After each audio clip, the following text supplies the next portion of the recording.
ఓం నమ శివాయ. ఆద్యంతరహితుడు ఆ పరమశివుడు అంటే ఆది కాని అంతం కాని లేని పరమాత్మ స్వరూపం ఆ పరమశివుడని ఆది భిక్షువు, భైరాగి, శ్మశానవాసి పరమశివుడు. ఈ అఖిల బ్రహ్మాండం అంతా నడిచేది సృష్టి, స్థితి, లయకారకములపైని. బ్రహ్మ సృష్టికారకుడు, విష్ణు స్థితికారకుడు, ఆ పరమేశ్వరుడు లయకారకుడు. అంతటా ఆ దేవుడు కొలువై ఉంటాడు. ముఖ్యంగా హరిహరుల ఆలయాలు కోకొల్లలు ఉంటాయి. హరి పాదం లేని చోటు మరుభూమి అంటారు భక్తులు. కానీ ఆ మరుభూమిలో కూడా కూర్చుని ఉంటాడు శివుడు. అసలు శివుడు అలా శ్మశానంలో ఉండడానికి కారణమేంటి? శ్మశానవాసిగా శివుడు ఎందుకు ఉన్నాడు అనే విషయాల గురించి ఈ కథనంలో తెలుసుకుందాం.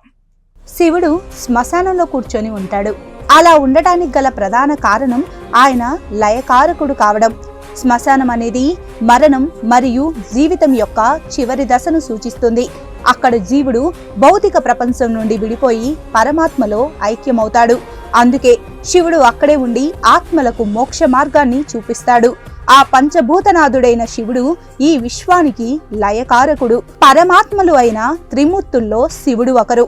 బ్రహ్మ సృష్టికర్త, విష్ణువు పోషకుడు కాగా శివుడు లయకారకుడు. మరణం అంటే సృష్టి యొక్క చివరి దశ, లయ ప్రక్రియ. శివుడు ఆ లయ ప్రక్రియలో ప్రధాన పాత్ర పోషిస్తాడు. ఇక శ్మశానం అనేది ఒక ప్రాణి జీవితంలో చివరి గమ్యం. శ్మశానం అనేది మరణం తరువాత ఆత్మలు చేరుకునే స్థలం.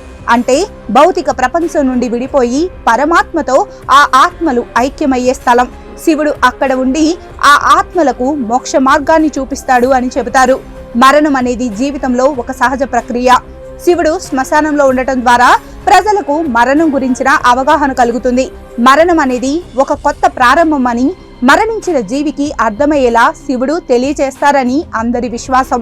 మరణం తర్వాత ఆత్మ శరీరం నుండి విడిపోయి పరమాత్మతో కలుస్తుంది. శివుడు ఈ ప్రక్రియలో సహాయపడతాడు, ఆత్మలకు మోక్షం లభించేలా చేస్తాడు. ఇక శివుడు శ్మశానంలో ఉండటం వల్ల ప్రజలకు మరణం పట్ల భయం తొలగిపోయి అది ఒక సహజ ప్రక్రియ అని అర్థమవుతుంది. అలాగే మహాభారతంలోని అనుశాసనికా పర్వంలో పార్వతీదేవి శివుడిని అడుగుతుంది, స్వామి, మీరు ఎప్పుడు శ్మశానంలో ఉంటారు? ఎందుకు? మీకు కైలాసం ఉంది, వెండి కొండ ఉంది, ఇంత గొప్ప అంతఃపురం ఉంది, కానీ శ్మశానంలో ఎందుకుంటారు అని పార్వతీదేవి శివుడిని అడిగింది. అప్పుడు శివుడు, పార్వతి, నాకు చేతకాక కాదు, నేను శ్మశానంలో లేను, బ్రహ్మదేవుడు అడిగితేనే ఉన్నాను. చీకటి పడిన తర్వాత ఉగ్రభూతములు ఇళ్లలోకి బయలుదేరతాయి, వాళ్ళని అనుష్ఠానం చేయనివ్వవు. ఈ ఉగ్రమైనటువంటి భూత ప్రేత పిశాచాలు ఇళ్లలోకి వస్తాయి. అవి రాకుండా ఉండాలని శ్మశానంలో నేను నర్తన చేస్తూ ఉంటాను. ఆ నర్తనను చూసి అవి అక్కడే కూర్చుంటాయి. ఇది మొదటి కారణం. ఇక రెండవ కారణం, బ్రతికి ఉన్న వాళ్ళు నా వాళ్ళు, నీ వాళ్ళు అని కష్టపడి వాళ్ళింటికి వెళ్తాడు, వీళ్ళింటికి వెళ్తాడు, ప్రయాణాలు చేస్తాడు, అక్కడికి వెళ్తాడు, ఇక్కడికి వెళ్తాడు, వాళ్ళింట్లో భోజనం చేస్తాడు, వీళ్ళింట్లో భోజనం చేస్తాడు, ఇలా అన్ని చోట్ల తిరుగుతాడు. శ్మశానానికి వెళ్దామా అంటే ఎవరూ రాడు. దేహము పడిపోయిన తర్వాతనే రుద్రభూమిలోకి వస్తాడు. పడుకోబెట్టిన దేహాన్ని కట్టెల్లో కాలిపోతూ ఉంటే చూసుకుంటూ ఉంటాడు జీవుడు. చీకటి పడుతుంది, శ్మశానం దాటి వెళ్ళడానికి లేదు. అయ్యో, వీళ్ళందరినీ నమ్ముకున్నాను అని ఏడుస్తూ ఉంటే ఓదార్చడానికి ఒక్కడు కూడా ఉండడు. చచ్చినవాడు 100 సార్లు చచ్చిపోతాను అనే భయంతో జీవుడు ఉంటాడు.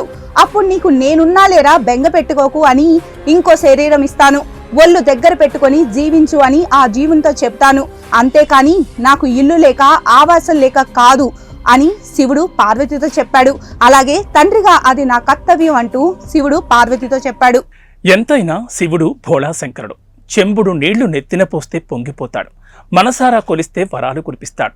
శివభక్తుడిగా ఉండడం అంటే శివుడే సాక్షాత్తు తన భక్తులను ఎంచుకోవడం అని అంటారు. అన్ని బంధాలు వదిలినా ఆఖరికి మన ప్రాణమే మనల్ని వదిలి అంతరాత్మను ఒంటరి చేసినా నేనున్నాను అంటూ ఒంటరైన జీవిని హత్తుకునేందుకు ఆ శివుడు శ్మశానంలో కొలువై ఉంటాడు.